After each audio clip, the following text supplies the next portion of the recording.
Hello, everyone, and welcome to our weekly session and fireside chat. We're going to try something a little different today. We have, as always, our good friend Eric Arnum here with us. Eric is the editor of Warranty Week, an online newsletter for all warranty management professionals. He's been publishing this since 2003.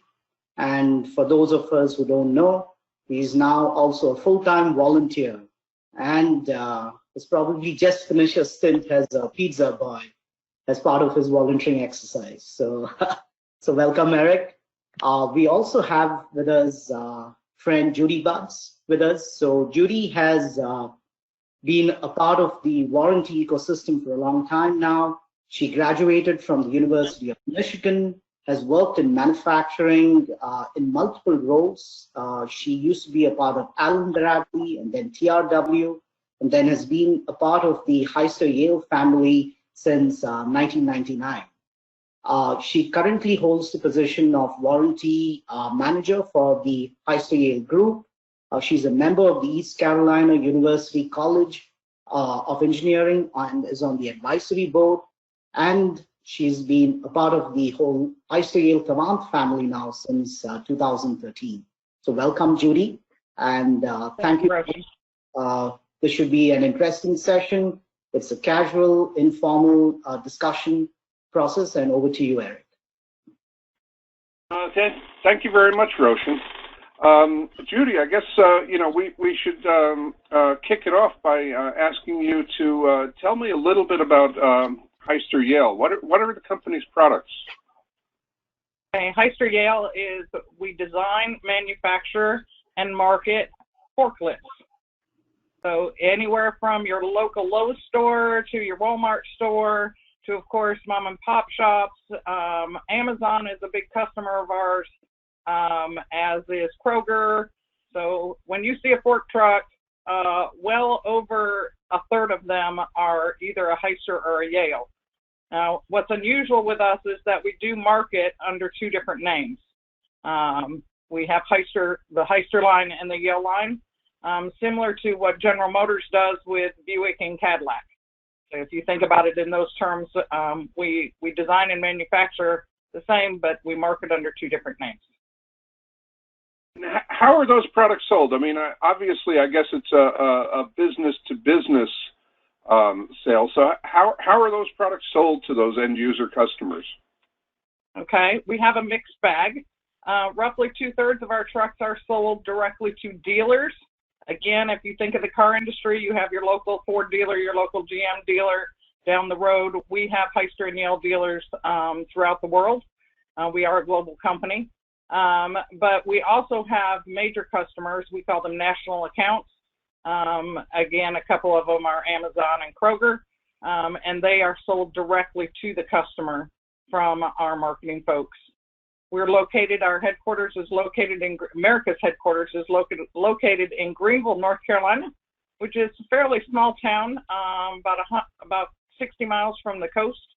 So we do our weekend visits to the beach quite often. It's a beautiful place. And that's where you are now. You're on the coast of North Carolina? That's correct. It's Friday afternoon. I'm on the coast. Okay.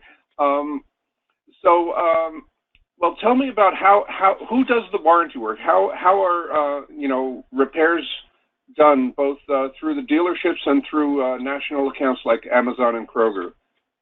Okay, all of our service work is conducted through our dealers. So the trucks are sold directly to the larger accounts. Our service work is all managed through our dealers that, again, are located throughout the globe, but we're talking about here in the United States and Canada. But the customer calls them directly, and they do the service work. If it's a warranty repair, if it falls under the warranty umbrella, then the dealers will file claims directly with us. And is that work ever done on site, or do you ask the customer to bring the forklift back to the dealership? Typically, due to financial reasons, most of the work is done at the customer site. there are, on rare occasions, times where the repair must be done at the dealer location. If the customer doesn't have a lift and you have to get underneath the truck for some reason, excuse me, they will take it back to the dealership and repair the truck. Might be a strange question, but do customers ever do their own repairs and then charge you for the labor? No, sir. all of our warranty repairs are done by our dealers. Okay, because I've seen in some sections of the trucking industry and the airline industry, for instance, the customers will do self-repair and then they'll actually bill back the labor, but you don't get into that. No, sir. So how has this changed during the pandemic? The last couple of months must be terribly strange for this process. Oh, my. Of course, I'm not out at the dealerships nor at the customers. I can tell you just from an administrative side, of course, we're all working from home. But the technicians that are out there facing the customers, first of all, I must say that we're proud to be considered what is an essential business. So though there are local, regulations that have to be followed, because we're an essential business, our forklifts move all the goods that we have all purchased from grocery stores and the Walmarts, etc. So because of that, some of the regulations cannot be followed. And, if you think about it, fork trucks do go down, and if they have to move goods at your local grocery store, our service people can go out and fix the trucks. So it has been challenging because of all, the lockdown procedures and the cleanliness. But we, as the OEM, early on provided rules and guidelines for our technicians to follow, and they've been following those to be safe and keep the customers safe. So your jurisdiction is U.S. only, or are you worldwide global? Our company is worldwide global. My responsibilities are North and South America. North and South America. So I have a counterpart over in Europe, and I have a counterpart down in Australia that handles Japan and that part of the country or world. So not only do you have to deal with the 50 U.S. states, but you also have to deal with Canada, Mexico, Caribbean countries, South America. Boy. Yes, sir. So it's not just one lockdown. It's not even just 50 different lockdowns. It's it has to be close to 100 different lockdowns. How do you deal with it? I can't even tell you how many. But how do you? I mean, the rules are different depending on where you go. You could do certain things in certain states and certain countries, and other countries you can't do that. So how do you deliver a consistent level of service all over? We are in constant communication with our dealers. Our dealers are the boots on the ground, so to speak, and they're keeping us informed as we're keeping them informed. So it's been a challenge the past 10 weeks. As you know, I mean, it's not just states; it's cities. Every city is different. Mayors, county commissioners. It's been a challenge. That's probably going to get worse over time because, yeah, you're right. Please don't say that. Please don't say that. Yeah. Have you used any new technology during the pandemic to, for instance, I've heard of companies that are using the cameras on smartphones to give repair people a little peek before they arrive. Show me the damage, or show me the broken part before I get there, so I can make sure I have the right thing on my truck. Any new technology? Yeah. Well, luckily we were already going down that road before the pandemic hit. So the idea of using, the phones have been around for quite some time. We're now using much more use of WebExes, so we can communicate to the technicians that are at the customers. And we are also just starting with the visual, I'm going to call the visual glasses, that can follow their eyes, and so we can see what they see. But as I said, we were starting to go down that road. This has just sped up the need and our reaction to it. So I'm glad that we had started ahead of time. Why had you started that? Is it a fortunate coincidence, or was it a strategy of some sort? It really was a fortunate because nobody saw the pandemic coming, obviously. But we realized that in order to help our technicians help our customers, that we have experts at the factory that can assist with that repair if the technicians are having trouble. So it was just, again, just part of technology moving forward to increase customer satisfaction. So your counterparts in Europe and Australia, are they using the same platform as you? A platform as far as the warranty claim? Our counterparts in Europe are using it, and our counterparts in Japan are starting to investigate it. Let's put it that way. And in Australia also. But we have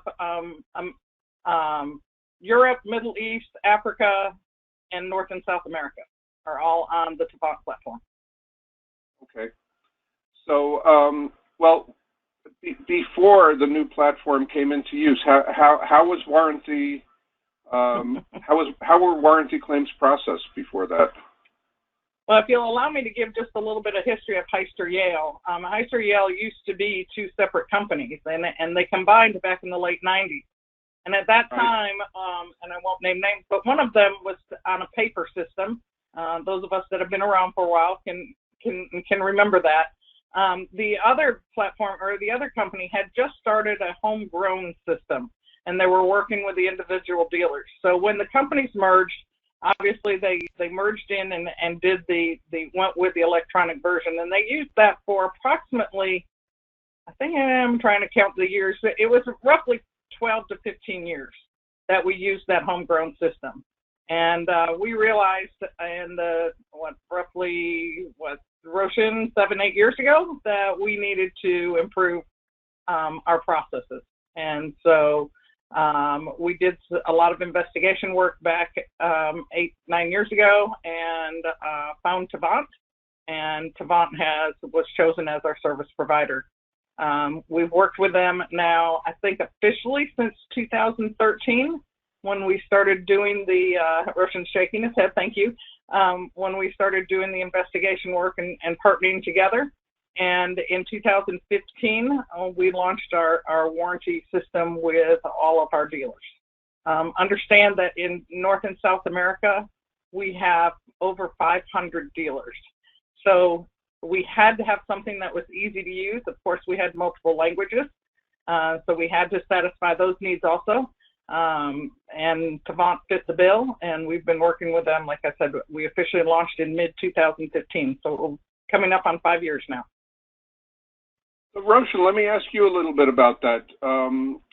It sounds like this is the perfect situation for Tavant, in that hundreds of dealers and perhaps dozens of languages, so many global locations. So how did you come to this opportunity? Yeah, it fits very well with what we do, right? A lot of our customers have a global footprint, and it becomes even more necessary to have a lot of standardization, right? I think that's the name of the game right now, to bring in diverse, processes into one standardized approach. And that was, I think, one of the, main outcomes of what was finally enabled. And if you look at today's environment, we were talking to another customer too, and I'm sure, Judy, this is the case with a lot of your dealer network. Most of the dealerships are small businesses in themselves, and cash flow is going to be extremely critical. To have a system that can pay out claims quickly, and to make that decision processing more seamless and more driven through as much automation as possible, is another thing that we are seeing becoming more and more important, with the new normal. And I think just to avoid a lot of manual processing where it is not required was another key driver that has been brought in, and the decision making taking place through criteria put in with the system, automation from a business rules perspective. All of that plays, I think, a big role in bringing that process optimization. So, but I think overall, none of this is a simple process, and we've seen the ups and the downs through this, trying to go through a retraining process, getting standardization globally. So having Judy and her team being very hands-on involved with this, not only from a system configuration standpoint, because the system does only so much. It is being able to get the process in line with what is required to make this work is a very important driver for the success of any product that is deployed. Judy, tell me about the benefits as you see them from that homegrown system that you talked about to the platform you have now. Is it like night and day to you? Pretty much. Trying to remember back then, but yes, and there's no question. Roshan mentioned the idea of paying out quickly, and we do, of course, as he mentioned, our dealers are independent business people, and cash flow is extremely important to them. And so it's important that when we get the claims in, we get the necessary information to make the good decisions as we process the claims and get our dealers paid as quickly as possible. The relationship that we have with dealers is a partnership, and we definitely want to take care of them so they'll take care of us. And, the Tavant system enabled us to do that. We get the information we need. We don't need too much, but we need enough to be able to make good, solid decisions.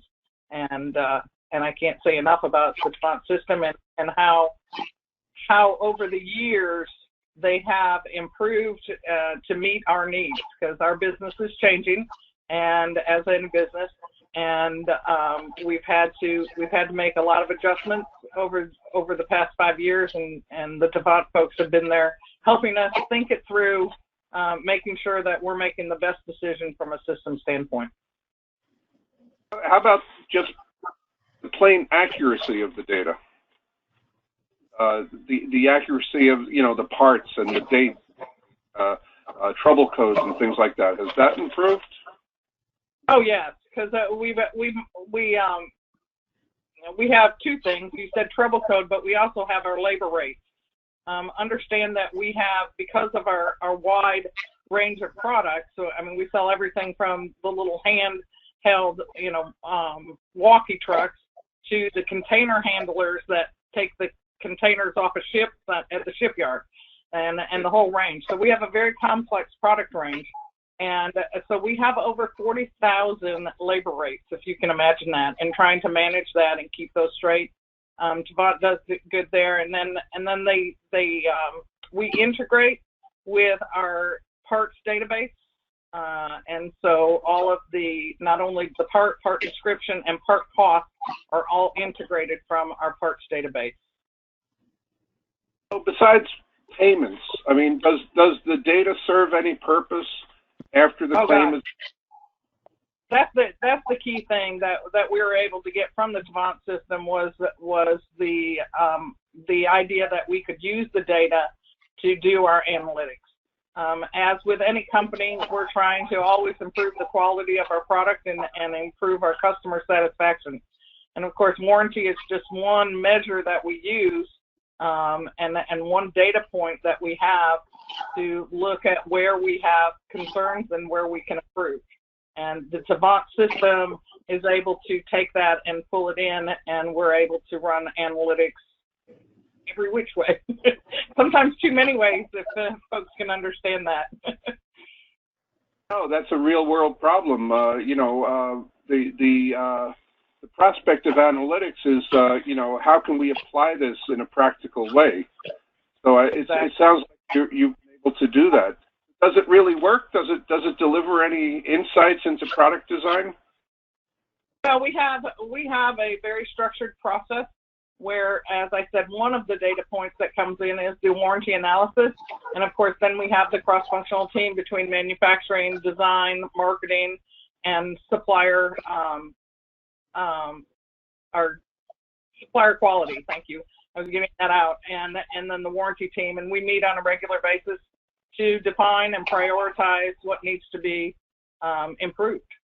So it's a very structured process that we've been able to use, using the warranty data as one data point in there. So I imagine you have some suppliers in that product design. Can you throw some light on supplier recovery and how you deal with suppliers on failed parts? Has that gotten any easier because of this platform? Oh, they're totally integrated. Tavant, and that's one of the major benefits when we went to the new system. Our supplier recovery process is totally integrated into our warranty process. So when we pay the claim, that immediately goes to our vendor recovery people, and they work with the suppliers. They forward the claims to the suppliers. Suppliers can decide whether they want the part back, or whether they're in order to make their analysis, or whether they're going to pay the claim sight unseen. But it's all integrated and it's all automated. So it sounds like better communication with your dealers, better communication with your suppliers. I can't imagine if boy, if this pandemic had struck 10, 15, 20 years ago, what would we have done? I have no idea. Well, we wouldn't be talking like this, that's for sure. How many Zoom meetings a day are you doing? Oh gosh, usually between 6 and 10. Wow. Yeah. I have a group of people. I have a group of people that are out there working for the company, working hard. I can't say enough about the adjustments they've had to make. I mean, the processors, the vendor recovery people, our support people are all, sitting at home at their home offices, as many people are, around the world, really. But my folks have just stepped up. I can't say enough good things about them. Well, it's certainly not business as usual, but it's you've been open throughout this whole process. So I mean, you're getting the work done. It's a different way of working, but wow. We had a few days where we struggled along a little bit, making sure computers were hooked up, as with everything else. But after the first day or two, we haven't missed a beat. And Tavant's been right there with us, and I know they're all working from home. We talk to them on a regular basis. They're all working from home also, but it's just, it's amazing what everyone has done to make this work and keep the company running. As I said, we're an essential business. It's imperative that we keep our fork trucks rolling. So it was important, not just to us, but like I said, anybody who buys groceries. Yeah. Any other benefits of the platform that maybe you didn't see them coming, but you're glad to see them arrive? Well, the one thing that we've been able to do is do auto processing. In our old system, we didn't have that ability. We worked with Tavant, and if claims meet certain criteria that we've defined, then the claim is auto processed. It goes right to our SAP model, and dealers get paid. Obviously, there's, in any business, we have resource constraints, and to be able to auto process has been a big help for us. What would you say is the fraction of claims now that's automatically processed like that? Round number. Right now, I can say that we're at about 35%, but I do want to qualify that. We could be much higher, but we've made a business decision that on some of our repairs, a number of our repairs, we want to have interaction with the dealer to get more information. And so we purposely do not auto-process claims for certain parts. So if we didn't, we could probably, I'm guessing, easily be 70% or so. But it's more important to us to get the information and to be able to feed that information into our corrective action process. So that's why we're down at about 35%. What about when a new product is launched? Do you change the system then so that you can get a extra close look at the new product? Yeah, we have a anytime we launch a new product, we have a group of dedicated people that are responsible for looking at each and every claim. Again, that would fall into that group that are not auto processed. We're going to look at each and every claim and make sure that we have all the information and have the in-depth knowledge to understand root cause of the problem. And now maybe a bit of a sensitive question, so I don't even know if I should call it warranty fraud. Let me call it, I think the euphemism people like to say is suspicious claims. Oh, no, we never have any of those. We don't even have any of those ever. No, unfortunately, there's always that element out there.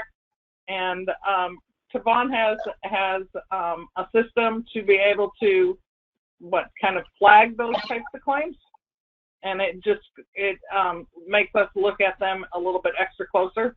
I mean, if we have and there's a lot of different criteria, but one that comes to mind, if we have a repair on the same date, that is flagged. If two claims have the same hour meter reading, they'll claim that. They'll give the processors a message so we can go in and look. And there's a number of those red flags that Tavant has worked into the programming.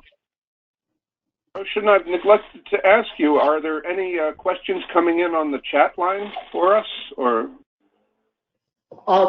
No, we actually kept it more as a panel discussion today, so we'll probably have more questions after we are done.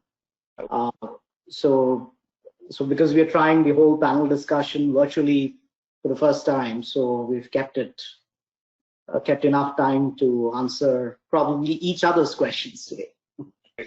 So through the magic of technology, we'll be able to follow up with attendees if there are any questions. Just email them to us or put them into the chat room, and we'll get back to you later. Judy, any concluding thoughts about the old days versus, well, I guess there's the really old days, the old days, March, and now. My only concluding comment would be I only wish I wish I could have a crystal ball that I could determine what the new normal is going to be able to prepare and plan for it. If anybody has any insight there, I'll be gladly take it. But we're going to continue day by day working with Tavant, asking for help when we need it, and continue making improvements, not just on our products but on our processes always. Sounds like it's really been a good consultative process between Hyster-Yale and Tavant. Is it? It has been. Again, it's been 7 years in the making, and as with any relationship, we've had some ups and downs, but we've been able to work them through, and I don't know, it's just good right now, right, Roshan? Absolutely, yeah. I think it's wonderful to have customers who have moved away from just being customers to being truly partners, right? So it's part of the equation to have challenges. Challenges are always good. They help us stay on our feet and keep thinking of new ideas that can really generate value. And as we move to the next level of value addition, we've been talking about how machine learning is going to come into play, how that is going to help with a lot of the automation and decision making. I think that is something that is very much front and center now with a lot of our discussions. But Judy, thank you for everything, and it's been. Thank you. We'll continue communicating and continue building our relationship. I mean, it can only get better, right? I mean. Absolutely. Yeah. Thank you, Eric. Yeah. Judy, thank you very much for your time. Certainly. Eric, thank you, Judy. Have a wonderful Memorial Day weekend, and stay safe, stay healthy. Thank you. Bye-bye. Bye-bye.